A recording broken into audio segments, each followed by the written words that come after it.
Good morning. Namaste. So, there is a question on one of the writings of the mother, which touches upon the possible destiny of the psychic being. People often ask, what happens after you realize the psychic being?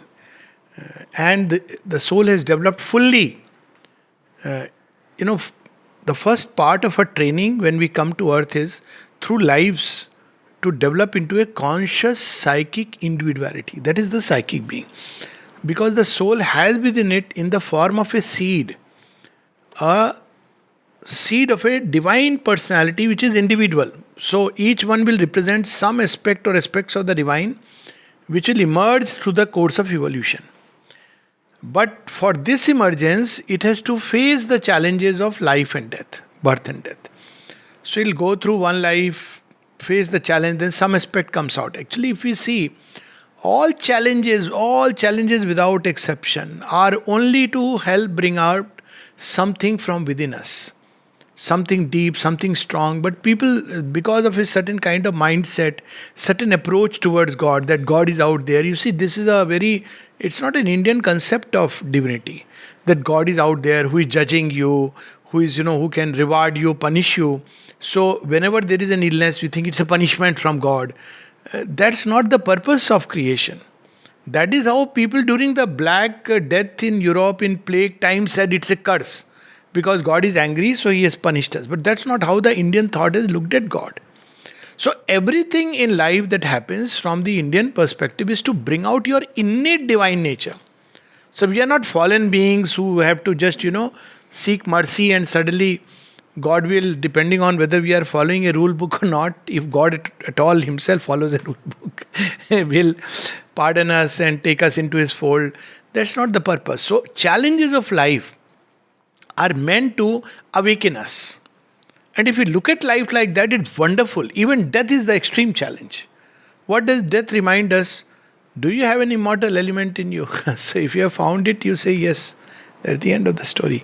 Now, if we look at it like this, over a period of lives, this psychic little seed essence starts putting out different powers and aspects of itself.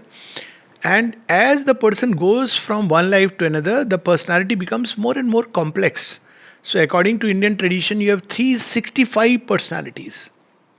And all these godheads will begin to emerge. So the more developed a person has gone through number of lives, the more complex, independent, almost independent personalities the person will have. He'll have many sides and dimensions. That's what Sri Aurobindo reminds Dilip Kumar Roy. That one part of you want to be an ascetic, but what about the rasik in you? What about the artist in you? What about the rational, logical person in you? What about the bhakta in you? How will you reconcile all these things? So, as we grow, there is a psychic personality which is put out. Once it is put out and we have a fully developed psychic being, then a number of things start to happen. One of them is we suddenly get flashes about the memory of past life. Now, these flashes are not arbitrarily that I sit in meditation and I see something. It may happen like that, but usually it is you come in contact with something and you enter into that truth of your past. It becomes like a trigger, and they are psychic moments, not necessarily the full-fledged personality. Sometimes you can decipher the personality, the name and form. Sometimes you may not be able to decipher the personality. You get a clue from which you can take out. So this is the first thing she is revealing. Second is you discover your relation with Mother and Sri Aurobindo. That's something very interesting. Our relation runs through many, many lives. It's not only this life. So you discover at least some of those crucial junctures where you have been connected with the Mother and Sri Aurobindo, or Mother or Sri Aurobindo in some way or the other. So this connection could be immediately with Sri Aurobindo as his, as the avatar, where you know who you were in the past life, or it may be with mothers, physically related to her, or in some event you have participated along with them. So it is these actions which have mounted up and brought us here, where we stand today. The second thing that can happen is, because now the psychic being is developed, it can support the action of a godhead. So one of these lines of descents of consciousness, what are these lines of descent of consciousness? The words he uses is, see, creation comes from above downwards. So what is above, who is above is one. But the one is infinite. He has many aspects of himself, but primarily four. So these four are, the Brahma, Vishnu, Mahesh, and Krishna. If you take that pantheon, or if you take it in another way, it is existence, consciousness, force, and Ananda. Now, each of them will have many, many, many ramifications, almost infinity.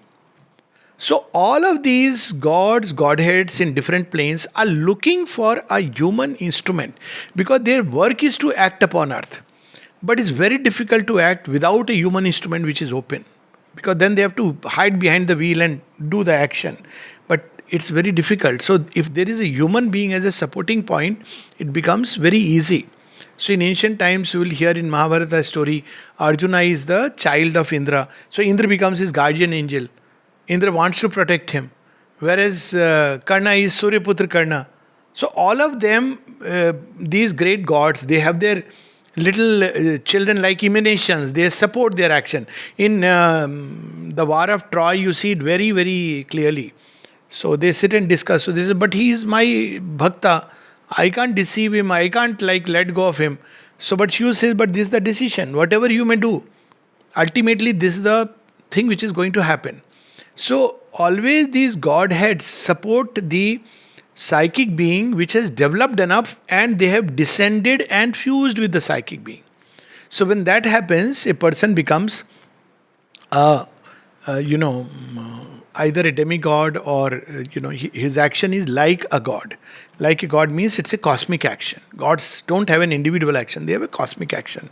The personality begins to become a world personality. Consciousness becomes very vast because gods have a very vast consciousness. Like Swami Vivekananda, Rudra Avatar.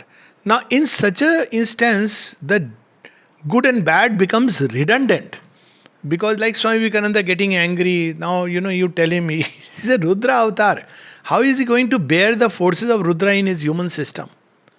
So it's a very different kind of a being on whom there is a very different kind of action of the divine consciousness. Then another thing which can happen is when there is a fully developed psychic being, one may return back to help earth and mankind or participate in the work in some way or the other. So such persons can become a vibhuti, though one can become a vibhuti even before there is a fully developed psychic being. Vibhuti is where there is an abundance of an action of or aspect of the divine in a human being. And because of that abundance, it spills over.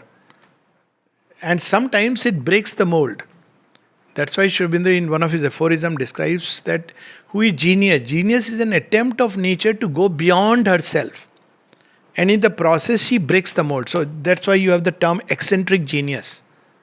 Because the mold is what the body, it cannot contain that excessive onrush of energy. So when the divine visions looks at humanity, it doesn't look the way that all in the same boat. Why is Sri Krishna so partial to Arjuna, if you ask? People blame him, no, like that, what is the difference, Karna and Arjuna? Karna is the one who is more, underdog. But Krishna is taking side of Arjuna. So divine doesn't see the way we see. He looks at Arjuna that in lives he has battled with him for the ages. And now Arjuna has become, Indra is the greatest of God at that point of time. So he has become an emanation of Indra. So it's important to support Arjuna because he's a Deva type. Even in Gita he tells him, after the Devasuri Sampada, he tells Arjuna, but you don't worry, this is a list I have given. It's a very beautiful list. Please put it in the room where it is visible. This is one of the lists again I used to put, and these are the qualities to develop. So he tells him after the list of qualities, he says, but Arjuna, you don't worry, you are a Deva type. Don't go through the list. So these lines of descent of consciousness are these great beings of the overmind or even around that plane who may descend and take hold of a human being. Like in our own context in the ashram, we know, for example, that how with Pavitra Das, Sri Aurobindo himself has written aspects of Sri Ramakrishna and Christ. With regard to our Amrita, it was the consciousness of Brahma, and Nalnida, the consciousness of Varuna. So many other these gods, and they can descend and become active through this individual. So that destiny is very different. So I'll just quickly read that Just to put the context, the psychic being, it is the psychic being which brings in the contact through past lives or personalities, that is, through something essential and still operative in them which it has kept. So there are unfinished curves of evolution, there is those touches it has received. So these are the context point through which it recognizes. But in addition, some psychic beings have come here who are ready to join with great lines of consciousness. This is what I was mentioning just now. Above, represented often by beings of the higher planes, and are therefore specially fitted to join with the mother intimately in the great work that has to be done. These have all special relation with the mother, which adds to the past one. So, already they have been with the mother in different lives, so which makes them special. Now, this is a tremendous destiny, it cannot be understood mentally. And then, when the person has come, because one may say they are privileged beings, well, they are privileged beings. But if you look at it, that how they are privileged, they have gone through something because of which. Some people often ask that why is it that Sri Aurobindo has said that in the ashram, if somebody dies, or the mother has said, one is straight away taken to Devlok or Sri Aurobindo Lok rather than to Yamlok. So why be partial? So no, this is okay, one way if you look at it. But look at it this way, that somebody has come, good or bad, capable or incapable is not the issue. But somebody had the strength and the courage and the heroism to take the leap. That now I belong to Mother and Sri Aurobindo, I'll work for them. Whether you work well or unwell is not the issue, but you took that decision. Meaning thereby, you made a conscious choice that I'll now work for Mother and Sri Aurobindo. And now they have accepted you or enrolled you in their list. So what happens then? Then a special grace is there on all, universal grace. And depending upon whether you open or not, or as an earth prayer, always you are heard.